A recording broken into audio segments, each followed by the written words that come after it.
Well, hello everyone, and welcome to another episode of the Pelt Music Podcast. Shortly, we'll be chatting with not one but two guests, as we're joined by Ed Barnes and Blake Cateris, who recently finished up their Old Friends tour together. But before then, the usual reminders from myself. If you would, please do follow Full Pelt on social media. We're on Facebook at Full Pelt and on Twitter and Instagram at Full Pelt Music. And again, if you would, please do hit that like button, hit that subscribe button wherever you're watching or listening. So, welcome to the Full Pelt Music Podcast to Blake Cateris and Ed Barnes. Absolutely delighted to have you both on. Had you both on separately on the Discover New Music podcast. Probably start of this year, end of last year, I should think we had you both on. And obviously listeners need to check out both of those podcasts. But yeah, you've just rounded up the Old Friends tour, co-headline tour that you've been doing in Australia and the UK. We'll delve into the various aspects of that. But first of all, just having finished the last show a day or two ago, what are your impressions and you know what are your thoughts right now on the whole jaunt that you've just done? I miss Ed. Yeah, there's actually a funny whole thing about that. So I don't miss. I'm joking. It was really funny. So me and my partner met up and had a quick holiday in Portugal towards the end of the tour, and we had separate flights home from Heathrow. So she left 5 hours later after me, and we both had a 5-hour stopover in Singapore. Well, she had a 1-hour one, but we're like, oh great, we'll meet up and get dinner. And it turns out Blake and her were on the same flight. So I come out of the gate and I was like, what are you doing here, Nikita? Yeah, so it's like texting, he's like, I'm here now, and she's like, oh, I'm with Blake. And then when I see them both walking towards me, I don't know if I should hug her or Blake first. I hadn't seen Blake in 7 days, but yeah. It was one of those like really frustrating things where Ed was like, had a 5-hour stopover. We landed, and then an hour later we got back on the plane and head to Sydney, and Ed still had to wait at Singapore. And I was like, are you fucking kidding me? Yeah. But yeah, overall, I'm excited to do it again. I feel like it's like what I've kind of been saying to myself since going solo with my music. It's like you got to really make your own opportunities. And Blake and I, we did it. Like we just did it ourselves, and it was a success in every way possible. So, but there was no cancelled shows. There was nothing that went wrong with it. So it's like at the end of it all, it's like let's do it again. Is kind of what's going through my mind. I think that the fact that like there were like I can't think of anything that went wrong or there were any issues or anything like that. I think we were kind of like privileged to have such a seamless tour because there are things that when I got home on the way home went to Germany, the airline lost my guitar. That's the only thing that went wrong. I eventually got it back. I wrote a blog about it. But in terms of like the actual tour, there was like very few issues. And I think we're quite privileged for that. So we haven't really experienced one of those tours yet where things do go wrong and you're forced to deal with it. Yeah. And get through the problems and all that kind of stuff. But that'll come, and it's just a good test of character. But yeah, I had a great time with Ed. Ed's a very seasoned touring artist up and down the east coast of Australia, which is a big fucking place. So he's got a lot of experience touring. So we kind of had that good dynamic of knowing how to be in each other's space and when to go do our own thing and all that kind of stuff. So Ed's an amazing touring partner. I'd do it again. Yeah, that's with you, Blake. That's with you. Oh, that's so lovely. Yeah, because it is important, as you say, to know, when to just take a little bit of a break if things are getting a bit much. When you spend that much time with someone. But obviously, great that it all went off without a hitch and there were no issues. And a lot of that, I'm guessing, was down, hopefully, to the planning, of it, which, logistically would have been like a huge challenge for you two to organize and get ready. So what can you tell me about the planning of it? Because again, it's two independent musicians heading across to the other side of the world to play towns and cities you'd probably never heard of before. How did it all come about for you, that tour? It was a lot of work. But it was, there were a lot of days where you're like sitting at your computer for like 8 hours sorting stuff out, and by the end of it, you're like, I am brain dead. But like a few people like have reached out to me, like Australians, and they're like, that's like giving their like well wishes or like congratulations and that kind of stuff, and then it's like, how did you do it? Can you give me some tips? And I explain like some nitty gritty stuff, or like the extent that we went to like find people and sort it all out, and they're like, oh, it sounds a bit too hard. Never mind. And I'm like, oh well, it was hard work, but it wasn't like it was worth it. Yeah, absolutely worth it. And so I think it just seemed like the logical thing. Like we found there's a lot of artists at the top of the game, and then right down at a local level too, that we were like aware of and followed. And it's like, well, what's the harm in just sending an email, reaching out to them and see if they get back to us, and if they're interested to do it. And 90% of the time we got replies. Yeah. Yeah, it was crazy. So for cold emailing someone, or reaching out on Instagram after having followed them for a while, like it was the community in a general sense in the UK was so welcoming for us. Yeah, it started off with because it was like I hit up Pet Needs just through Instagram a while back, and just to chat, and so we had that bridge of communication. It's kind of when they were first starting to pick it up really good, and I listened to them. It's funny, there's an old TikTok of me like moving house before I even spoke to them, where Tracy Emin's bed's playing in the background, like, so I was a fan before I hit them up. And then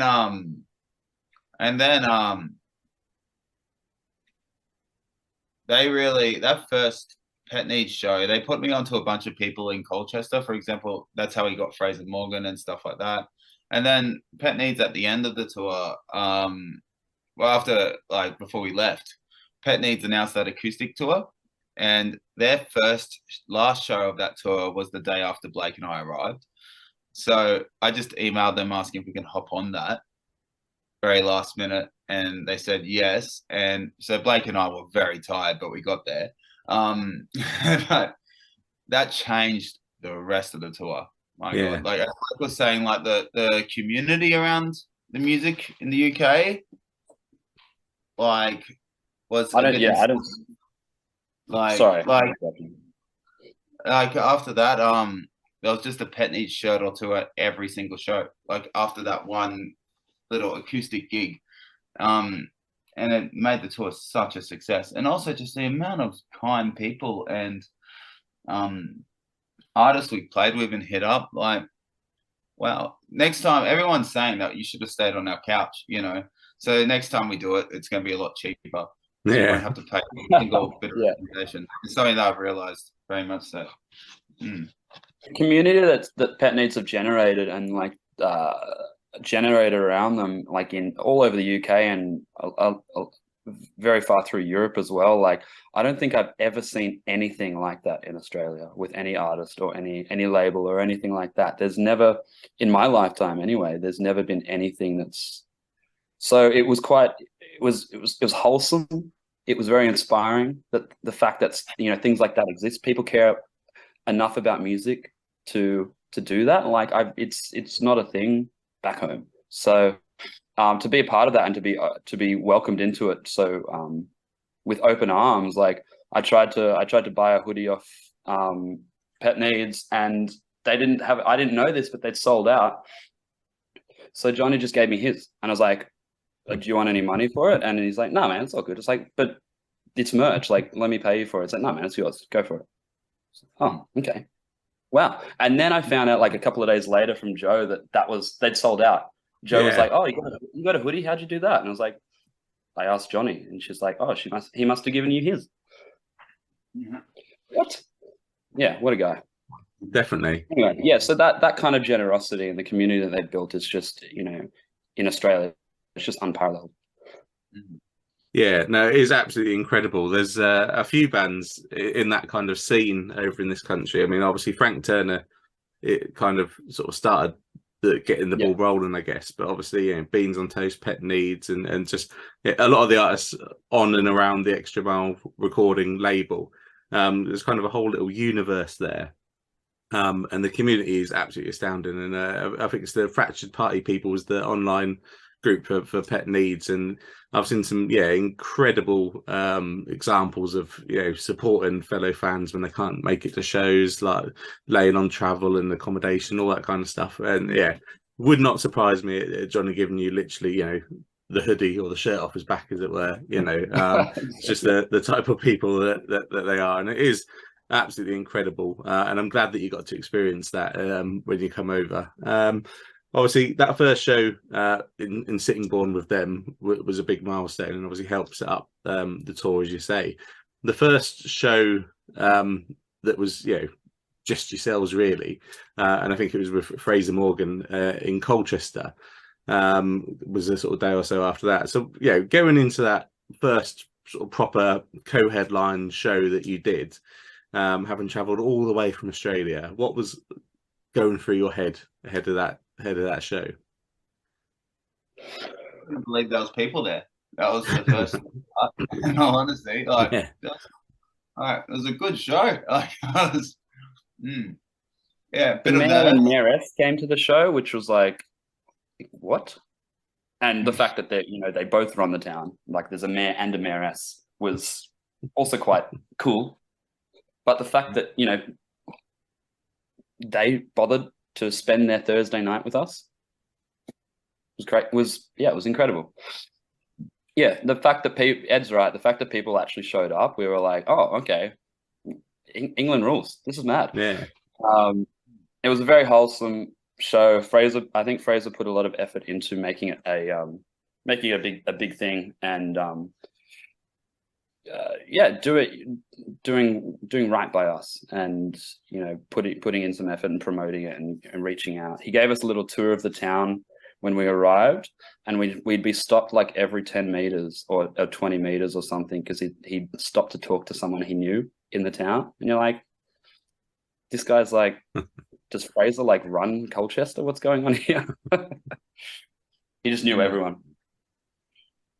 Yeah, which is just another example of that community there is around, the scene nationally and locally as well, which is great, And obviously that show being a success, was there at the end of that night a sense of relief of hey, we are doing this, this is working, how what were your thoughts, at the end of that show? I felt that every night pretty much. Yeah. Like that, oh my god, this is working. Tick, another good one, especially after getting up to show number 10, it was like, wow, this is getting nuts. Like everything's really good. After that, it was a bit, we celebrated that night. We were sleeping in Fraser's car that night. That's right. So I ended up getting quiet. We both got quiet. We went to like the one pub that was open after midnight and played pool, because we were just really, really, really happy. I remember that. It was a celebration. We didn't have a show the next day, so we're like, okay, we can actually enjoy ourselves. Let's see what Colchester has to offer.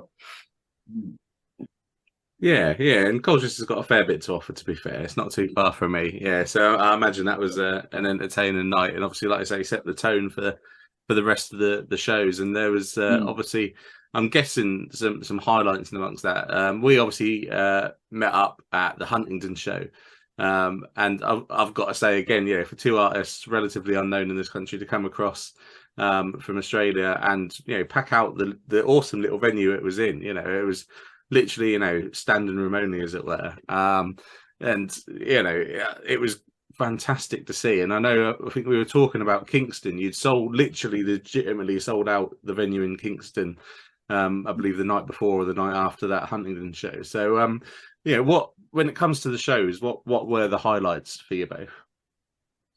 Do you want to go first, Ed? I felt meeting people. Like, so many. The thing is as well, like, when you talk to these artists over the internet, you actually do become quite fans of them. For example, one person, Steve Miller, who goes by Arms and Hearts. Like, after Pet Needs helped me out with putting me onto people, I just googled Manchester folk punk and I found their music, and I was just fucking blown away, like at their songwriting and stuff like that. So, like when I have their record just there now, but Arms and Hearts was like meeting someone like Arms and Hearts. They were picking us up from our Manchester com to take us to the show, and it was getting in the car with them. It was like, oh, I'm meeting a musician that I really, really love, you know. But that was that every single time, you know. Like as with Harrison Rimmer as well. Like I was a fan of his. Harrison's amazing. Steve is amazing too. We didn't play one of the other things to be very proud of that we should be proud of as well is the fact that we didn't just like go through the motions and just try and find someone to play with to plug a gap or something. Everyone we played with, we actually both enjoyed the music as well. Like, and it was kind of a testament to like how much is going on in the UK music community. We weren't just like, oh, we need to fill a gap here. Let's just find some local musician to play with. It doesn't matter who it is. It's like we found people we liked and tried to play shows with them. And that just made the whole thing so much more enjoyable for everyone, I think. Yeah, it's like you could make a playlist out of all the artists and I wouldn't be able to stop listening to it. Like Jess Silk, for example, as well. Like there's just a crazy amount of like every artist, KDMF that we played with, Claudia, like every Pog in Brighton, like everyone was just really good as well. That was a good part. Everyone was just really cool and awesome. Brighter in Bristol, like everyone we played with, we were pretty much fans of. Like Blake and I would just have them playing casually while we were driving. It wasn't even so much to get to know who we're playing with. It was just because we liked it. And it was very awesome. Yeah, no, fantastic. And Blake, what sort of stood out for you? Is there any like particular shows that you look back now and think, yeah, that one was the show? In terms of performance, I agree with Ed, like meeting people, meeting all these new people and having a good time and getting to know them. That was definitely one of the highlights. In terms of performance, when we did our show in York at the 45 Cafe, we they offer to record your set and film it at the same time. So you just have this live set that you can just take home and you can do what you will with it. And normally whenever you're doing that, you get like red light fever, like when you're tracking demos and as soon as you hit record, like you can practice when you're not recording and you nail the take, and then as soon as you hit record, something goes wrong, you forget a word or whatever. But I was really happy with that show, because I played well and I was didn't drop any lines or anything like that, and it was recorded, so I have like evidence of that now, and I can put it out eventually down the line. I was really happy with that. I think I probably played the best that night. Aside from that, let me just go through the shows. I think Colchester was a lot of fun. I think there was like a lot of, and obviously the Pet Needs one, like it was the first show, so there was like a lot of, it was a lot of excitement. We're like, oh, we've just got this last minute gig. It's all like, adrenaline's high. Get into the show, set up, play it. It all just flies by. Green Note was another highlight because we sold it out. We sold out our London show in Camden. That was really wholesome. I think so I had one of my an old bandmate has moved to London for work, so I got to play a bunch of our songs acoustic with him in the crowd, and that was a nice moment, just to catch up with him, and it was very wholesome. I think Green Note and York were probably my two favorite shows. Yeah, no, absolutely fantastic. I mean, obviously, the whole run of every show would have been a highlight for a different reason. And it was obviously a big experience for you both coming across, playing the shows, but also obviously the experience outside of the shows. I know talking to you had some days off where you were able to go and check bits out, Camden Market. I know that we talked about you went and visited there. So for both of you again, what were your highlights away from the music, as it were, of coming across? What did you enjoy about the UK? Pints. You don't have schooners, you got pints. It's great. You got real Weatherspoons. drinks over there. Weatherspoon. I ate a lot of Weatherspoons. Just like I'll admit. We did. Gotta love a Weatherspoons. Yeah. It was just It was easy. just really agreeable with the bank account more than anything. Exactly. Yeah. Yeah. My highlight outside the shows was catching a tube.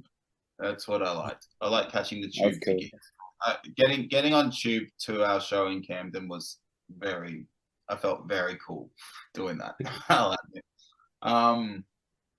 Yeah. Also, that day we met you in Huntingdon. When we were on that boat ride with our mate Hamish, who we met at a Pet Needs gig, who happened to live in Huntingdon way. And he's like, yeah, you have to come on the boat. Like, you have to. Like, so he said yes. And we went on a boat trip. I hadn't driven a boat before. So that was an experience. Yeah, he let us drive the boat. I almost crashed it. Didn't know what I was doing. Should have seen him like bounding over to the steering wheel trying to like correct the boat for me. I was like, I'm sorry, it's my first day. Yeah. There was a lot of serendipitous moments like that that stemmed from that show with Pet Needs, such as Hamish when he's like, where else are you playing? He's like, oh, we're playing a show in Huntingdon. And he's like, I live in Huntingdon. I'm like, what? Come and take a trip on my boat. And we're like, you have a boat? There's water in Huntingdon? Like, our geography, our knowledge of the English geography is not amazing. It's a lot better now. But also again with the people we met, so it was like, for example, we met this woman named Jo, who pretty much is a tour manager of sorts of Pet Needs, and she lives towards Bristol, and so she came to our Bristol show, stayed the night in Bristol, and then she gave us this like 6 to 7 hour walking tour of Bristol's street art and stuff like that. Like, she just knew it all off by heart. Like, that was another cool day. It's like, I feel like I've seen so much Bristol that most people don't when they go there. It was so cool. Yeah, that was quite a nice little privilege to have a local show us around, and give us such an extensive and intricate tour of the city. Yeah, I felt like that we did a whole lot of walking around through the towns and stuff. Like, I felt like, despite all the drinking and the Weatherspoon food, I felt like I got quite fit after that tour. Always a bonus. Yeah, absolutely. Yeah. I mean, obviously, memories that are going to last a lifetime. And talking to you now, it just seems, like you said at the start, all went so smoothly, which is, an incredible achievement, because it is such a huge logistical challenge for artists to be able to come across literally the other side of the world and put something on like that, and obviously for it to work. But to flip it, were there any moments where you had like maybe like just a low moment and thought, have we done the right thing, or this is not necessarily gone the way that I thought this would go, or was it, you said at the start, you were surprised you didn't get any major hiccups, but what was there any sort of downer moments for you?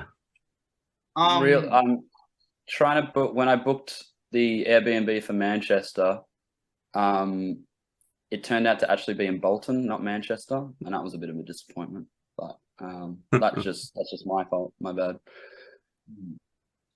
There was one time where I got quite low. Blake and I were the best at this, though. We kind of said to each other, like, all right, we knew when each other's social battery had died, Like, for example, there was a night in York, and it was kind of like, the third show of the tour, and we kept on meeting people and so on and so forth. But it was like, all right, I'm done. I'm not used to this energy normally back home, like, and we still got 10 days left. So that was that night where I had to just kind of chill out. I stayed sober. I got 8 hours sleep that night. Like, it was Blake and I, like, we almost would just be able to tell each other, like, social battery. Yeah. You got to chill out. You can go out, And Yeah, we traded places a couple of times with that. There was one, I think after the Bristol show, I kind of like realized I was starting to get sick, and I was like, I'm on like, and as soon as you get sick, like the first thing to like flu, the first Yeah. thing to go is your voice, is your throat. Yeah. And I was like, I can't do this. Like, and there was Ed went out. Like there was a big night on the cards, and I was like, if I get sucked into this, I'm probably going to ruin like all the hard work that we put into doing this tour. Like, there's no point. I just need to stay in tonight and just look after myself. Like, there's plenty of that. Like, it's a different kind of stamina involved with touring than just like hanging out in your hometown and playing a show every now and again. Yeah, the other thing was, I think Ed and I don't know, Ed, I'm an introvert. That doesn't mean that like I don't like social situations. It just means that I have a certain battery life for them. Yeah. So yeah, being out often and meeting new people and trying to keep up that high energy night after night after night can be quite draining for someone that doesn't get their energy from social situations like extroverts do. But I think we handled it pretty well, and we're kind of respectful of, if Ed's like, I need to take a night off, like, yeah, cool, no worries, man. All right, I'll see you tomorrow. I'll see you in the morning. Yeah, it was pretty good dynamic that way. I'm trying to think like of any like low moments, any shit things that happened. It was after for me, it was after the night after Huntingdon. And I'll go honest with this. It's like I was the most tired I feel like I've ever been. Like, it was during Katie and Blake's sets. I just like was falling asleep because I was just like, I am exhausted to my bone. Yeah, Kingston or Huntingdon? So Kingston, the night after Kingston. Huntingdon. Yeah. Yeah. And you get your second win though after the gig. After I played, like, it was quite funny. It was a completely acoustic show in Kingston, so I literally leant up against the counter and just like told my stories. I skipped the songs where I had to sing hard. Did my storytelling like I did in Huntingdon actually, but because I was just so tired. And that night I just had to have a bit of a cry, in all honesty, because it was like I just spoke to a friend about it, and he said that it's because you're, like Blake said, you're always exerting so much high energy, always being happy and stuff like that. You kind of really imbalance your head at some point. That it's like that kids movie. Can't remember what it's called. It's a Pixar one about balancing your emotions. Yeah, I know the one. I know the one. Yeah. Inside Out. Actually, that's it. Yeah. I was like, yeah. But then after that, woke up the next day feeling fucking great as well. So I went back into it. Yeah. Yeah, no, it's always fascinating, because I think obviously, for a fan that rocks up to one show on a tour and just sees a band, they don't necessarily realize everything that's going on for that band, for that tour, and obviously the energy, as you say, mentally and physically, that you're exerting to go through that tour. And you quite often see, at the end of a show, fans waiting for a band, and they obviously can't come out because they're just drained. And I always just I feel for the band, because there's that pressure that, oh yeah, you got to go and put on a brave face and, like, show yourself to the fans and all that kind of stuff. But actually there's times where you show up every night. Mentally show up every night and be that person. And like, some of the time you'd be there and you'd be like, oh, I don't think I have it in me tonight. But then you're like, hang on, like not everyone gets to do this. Yeah. So make the most of it. And then that kind of like lifts your mood. You're like, I am not necessarily lucky, but like I deserve to be here. Let's enjoy it. Yeah, the imposter syndrome did exist a bit. But the rest of it, like, got back on that roller coaster again of happiness and joy in music. Yeah. Well, now I've obviously dipped you on that roller coaster, let's get you back up again. So obviously, if you both individually had to pick a favorite memory, like from the whole tour, either show wise, outside show wise, what was your favorite memory of that tour, if you can pick one? That's tough. Mate, that's tough. It was probably for me, like I don't think it was necessarily the best show, but it seemed like one of those gigs where everything was going wrong, like in Northwich. Nothing went badly wrong, but it was like a very talkative crowd. Yeah, there was Like a bit that went you wrong. break a string. You broke a I string. broke a Yeah. string. Yeah. It was the first night. It was the first night that I think you heard it as well at the Huntington show. Like my little intro for my song that I wrote about my cat in Northwich. I was like my link into it is like, does anyone here own a cat? And there was just crickets. No one responded. I was like, no one in this room owns a cat. Are you kidding me? Well, you're gonna hate this song. Yeah, and then also the inside of the pickup on my acoustic guitar fell inside my guitar, but then so it was like went on 15 minutes late because we got Steve Arms and Hearts to come up on stage and fix it for me and stuff like that, and the crowd was still talking and they didn't seem too interested in the music, but luckily up north I feel like the people can be quite rowdy, so I was able to kind of get them talking shit, and I was able to win the crowd. That was kind of my favorite moment on the tour. Like it felt like successful. I don't think it was necessarily the best show, but I had a lot of fun. I got a lot of enjoyment out of. It was an interesting show because the room, like there's like two rooms. There's like a bar room and a stage room, but they're not necessarily cut off very well. So people hanging out in the bar room, and there were people in the band room, stage room, watching and listening, and there are people in the bar room talking and having a drink and everything, so that noise just spills over. It can be quite distracting, but it's all part of the course. But yeah, it was one of those rooms where like half the crowd was there for the show and the rest of it were just there for a drink and just listening in the background, so it can be quite distracting sometimes. Otherwise, selling out London, that was a very polished show, but that was one of my favorite things I've done. I think selling out a London gig, that was probably my favorite, most heartwarming. Yeah, bucket list moment. Moments. Yeah. Did you enjoy going to the train museum, Ed? Sorry? Did you enjoy going to the train museum on the way to York?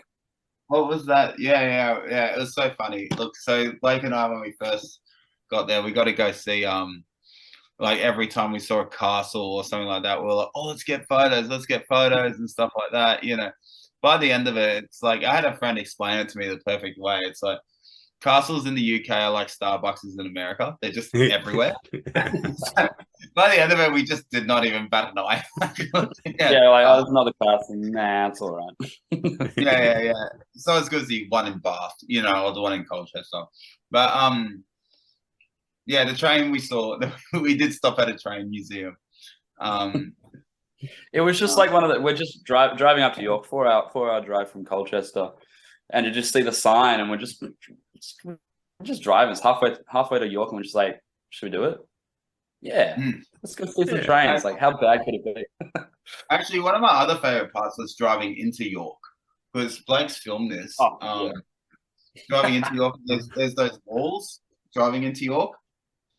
Blake's like, slow down, and I'm already scared because I don't know if I'm allowed to drive through this thing. And then I'm like, what the fuck for? And he's like, can't I drive through this? It's like, no, I just want to get a good video. There's a lot of confusion. I was just stressed out, but I've never driven into something like that to get into a place. And I thought York was just so cool. Just walking around York. Yeah. It really is beautiful.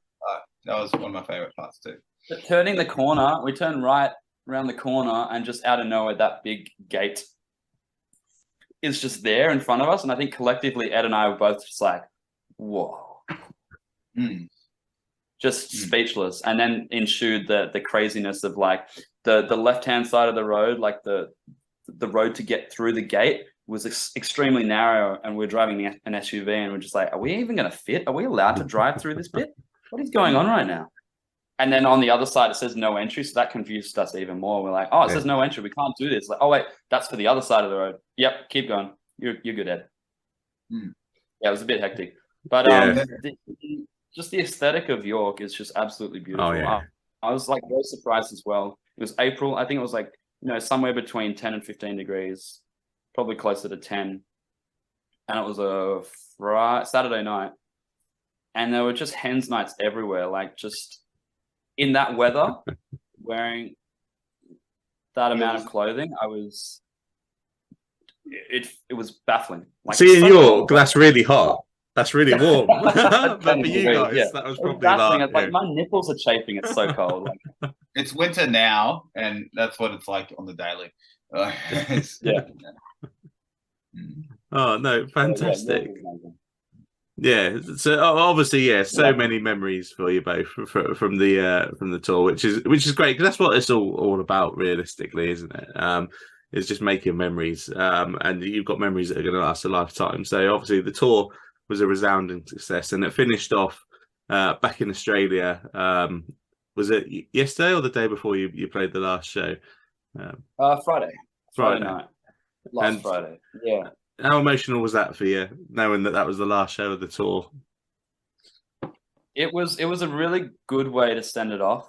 A bunch of friends came out, and it was basically our release shows that were meant to be in February, but just because with venue issues, we had to push it back. And then we got this great show with this prominent Indigenous artist in Australia that plays a very, very incredible brand of storytelling, folk rocky kind of music.